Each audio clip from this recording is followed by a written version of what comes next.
This is a public service broadcasting announcement. On today's show of Vicious Algae and Other Cultural Curiosities, the first show of the series, we encounter characters from the delightful Northanger Abbey and Wuthering Heights. They clash in a delightful clash and conundrum of dark, gloomy, creaking floorboards.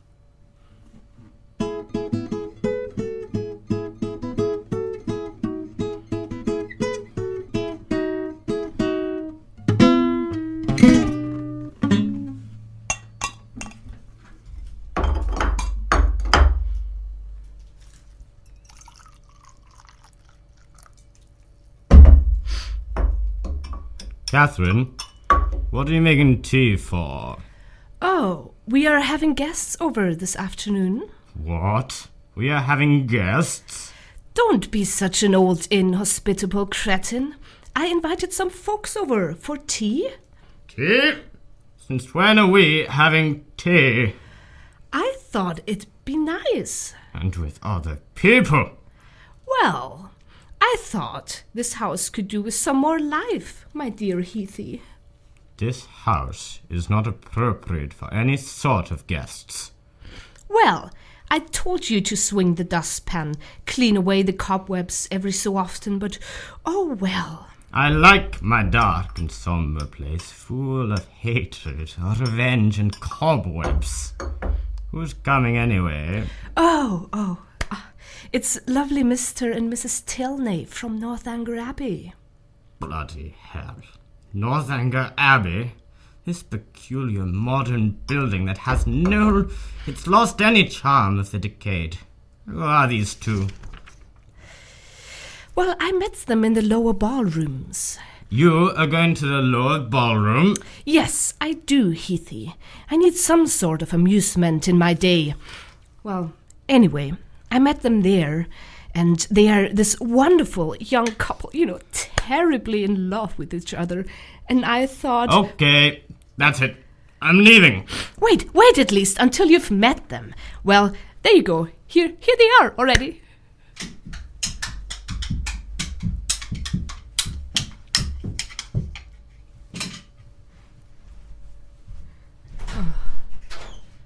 Oh, hello, my lovely Catherine. What a pleasure to have you. Welcome to Wuthering Heights. This is Heathcliff. And this is Catherine. Ha! Haven't I told you that she's called Catherine too? Isn't that lovely? Very much so indeed. Well, so this is your mansion then, Catherine? Yes, Catherine. Wow, Mr. Tilney, we're in an actual old house, full of cobwebs and dust and dark corners. Do you mind if I look around a little bit? Actually, yes.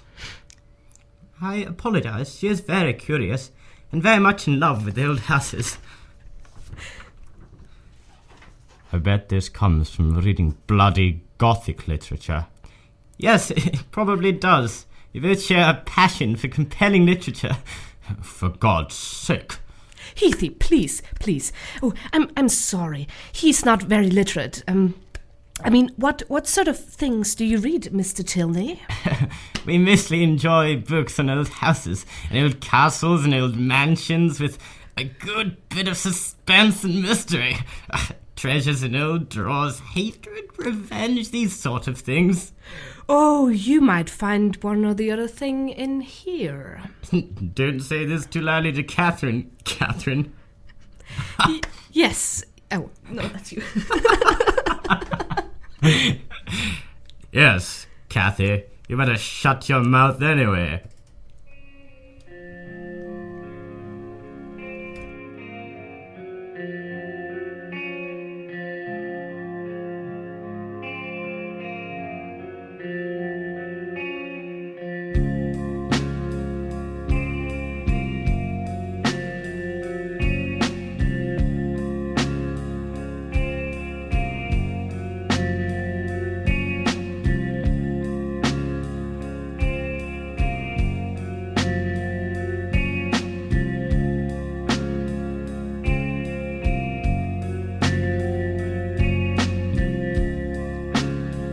some escape, some door to open.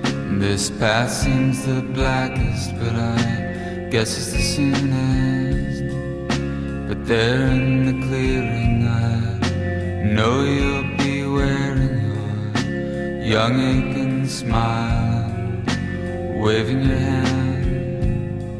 Can't go with my heart when I can't feel what's in it. I thought you'd come over, but for some reason you didn't. Glass on the pavement under my shoe. Without you is all my life amounts to.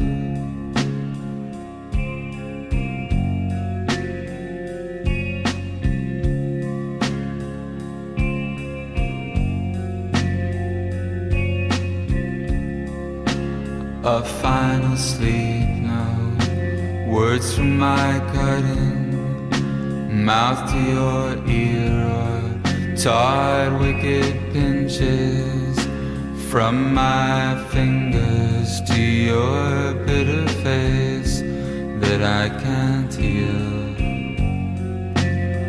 I know tomorrow you will be somewhere in London, living with someone. You got some kind of family there to turn to, and that's more than I could ever give you.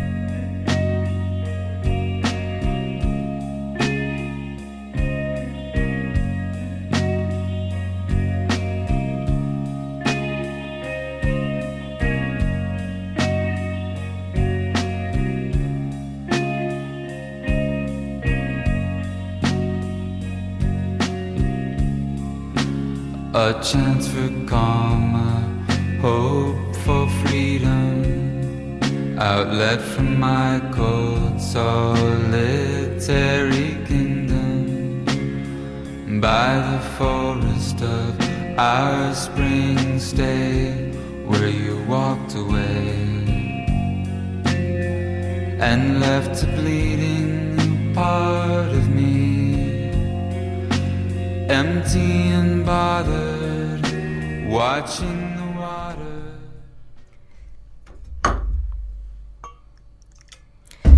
Well, my dear Heathy, I think it is rather true that this house has gone through some indecent times. We are figures of the moorland out here. Hardly the setting for divine romance.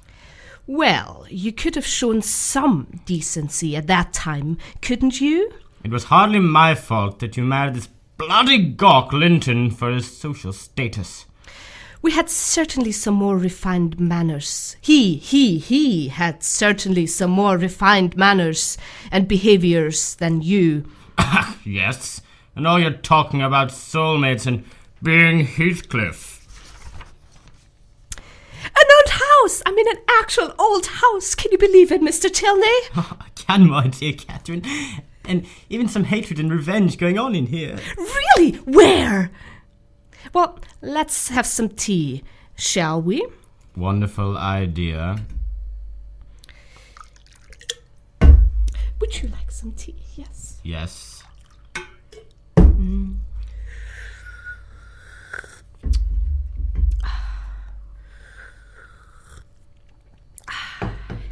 So, have you been you two, I mean, yeah, tell me more about you. So have you two been soulmates forever? Like myself and Mr. Tilney here? Bloody hell, don't start with this soulmate bullshit. Here's more myself than I am. Would you not agree, Catherine? Oh, how romantic. So, did you get together fairly soon? Well, Heathcliff couldn't quite make up his mind about things. I say only one thing. It would degrade myself to marry Heathcliff now. That's not really what you want to hear from your soulmate. Oh, not good. This sounds like proper drama, Catherine. I can assure you it was, Catherine. Excuse my little curious darling Catherine. Catherine. So, Heathcliff, you seem a little torn. Where did all your hatred come from? Any old family problems? Traumas? Sorry to disappoint you, but I was collected on the streets of Liverpool with nothing but my clothes on. Dun, dun, dun. So, you haven't been exposed to much social integration? He has always been my little rough, undomesticated brood. Always on your mind, right? There seems to be some unresolved hatred I sense. Well, what about you, most valued Mr. Tilney?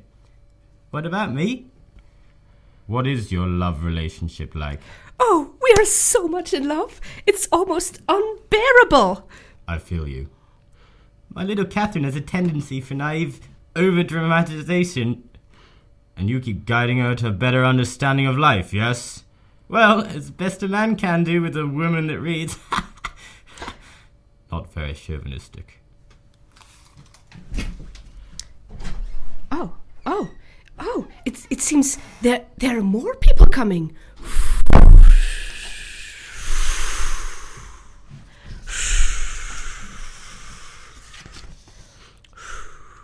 More people? More people? How exciting!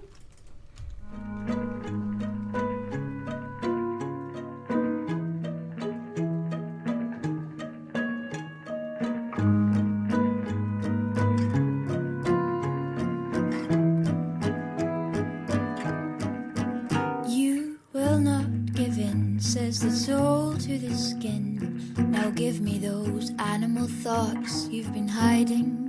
Rise from the bed, take the heart from the head, and ask if she really is broke. You'll find she doesn't speak, she was never broken. Always asleep, oh, and you thought he'd woken you.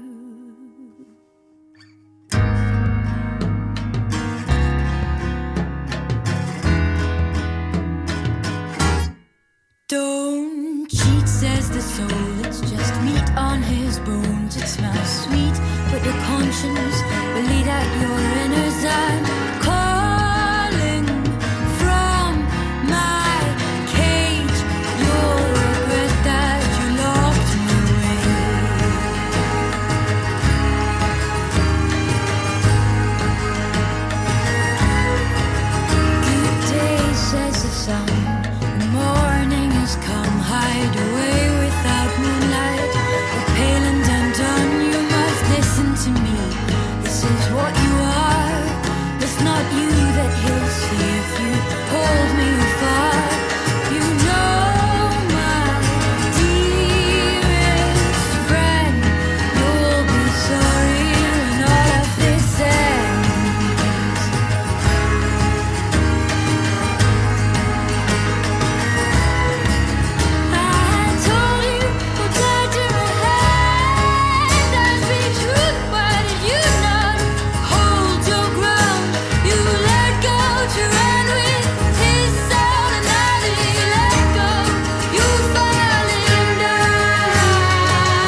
What the bloody fucking hell? Who are those guys?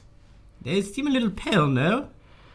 As if just arrived from a barren, lifeless land.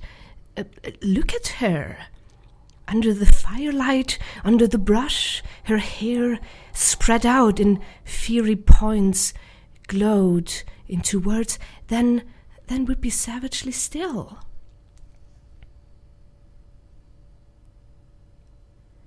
Speak to me. Why do you never speak? Speak to me. Speak.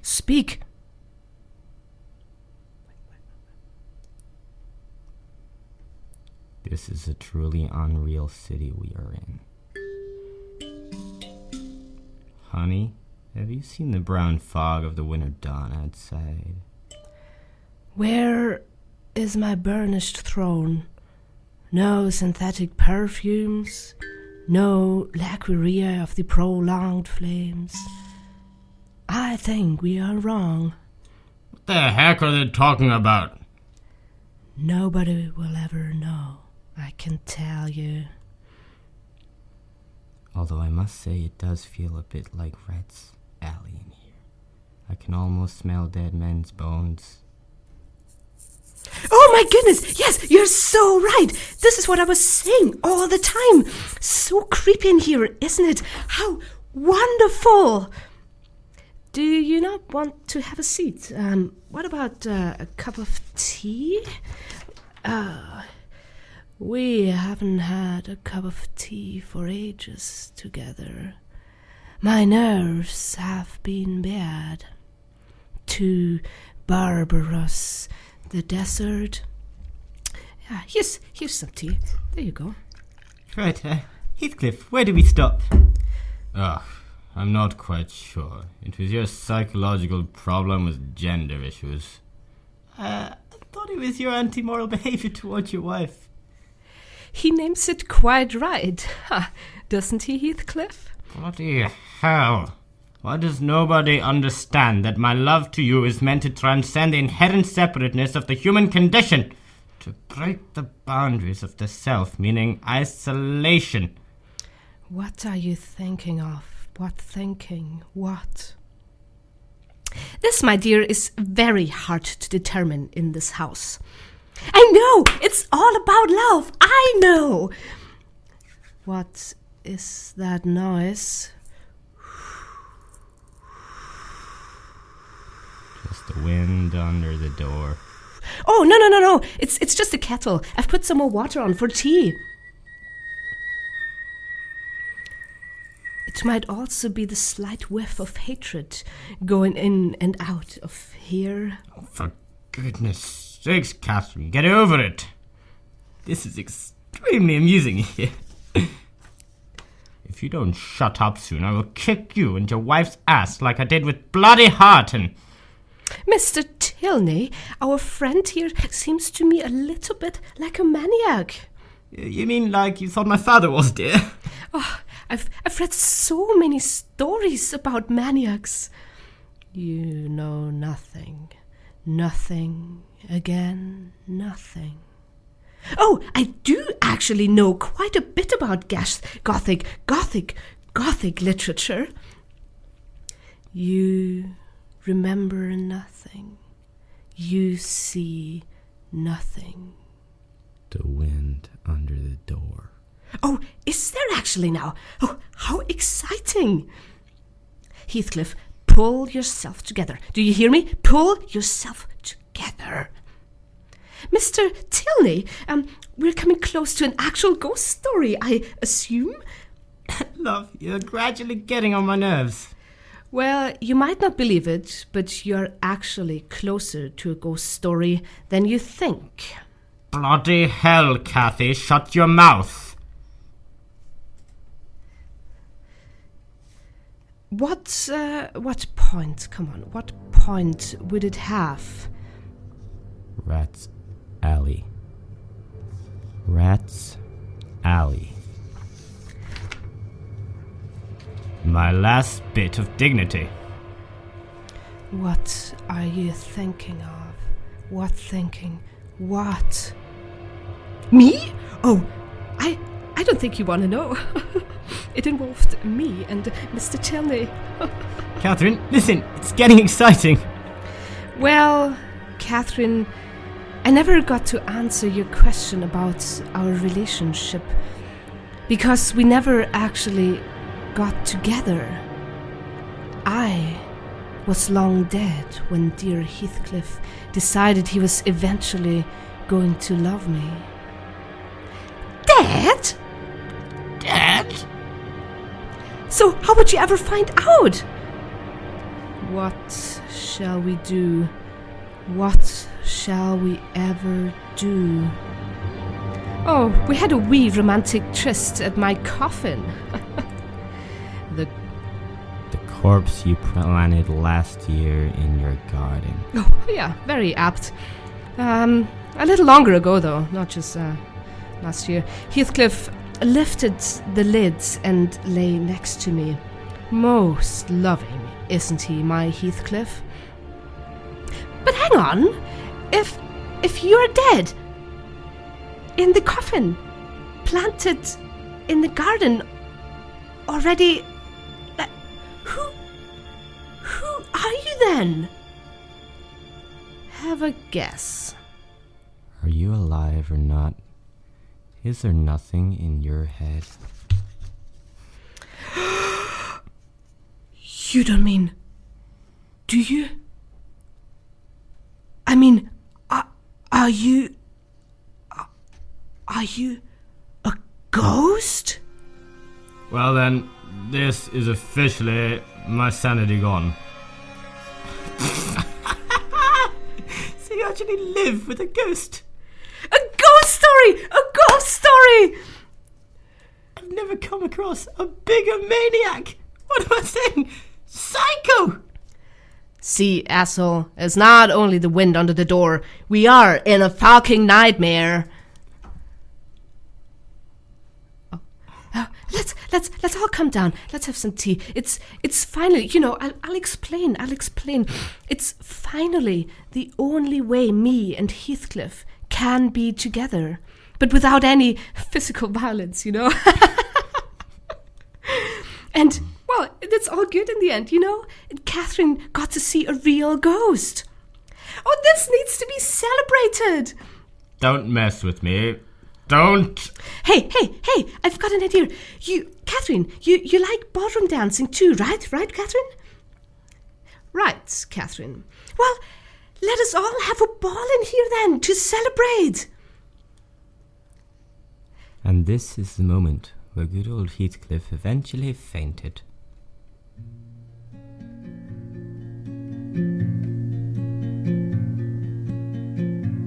You are the answer. You never talk. You have no question. You are a thought. You are the answer. You're shaped and emblazed through the holes in my cup. You're something I made. You are the answer, my truthful response, my final saying. And everyone's gone.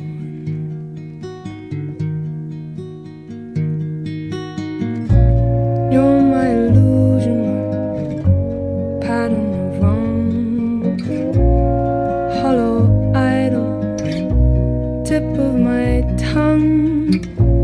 You're my disgrace and my self-made war, and I don't want to remember faith anymore. Wasted myself in the name of a face you were made for me by mistake.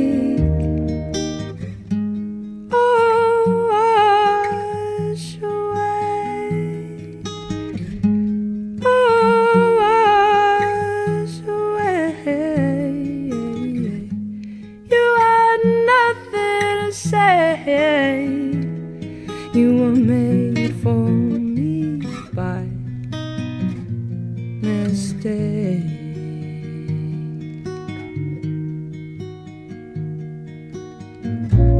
nothing before, and then I had you. I was denied, now I refuse. Never been young and you'll never grow old. And my life's in my words, and they are cold. Never made sense, but now I disturb, and I'm bashing my goods against the door of the world. Oh, wash away. Oh, wash away. You had nothing to say. You were made for me by. You were made for me by.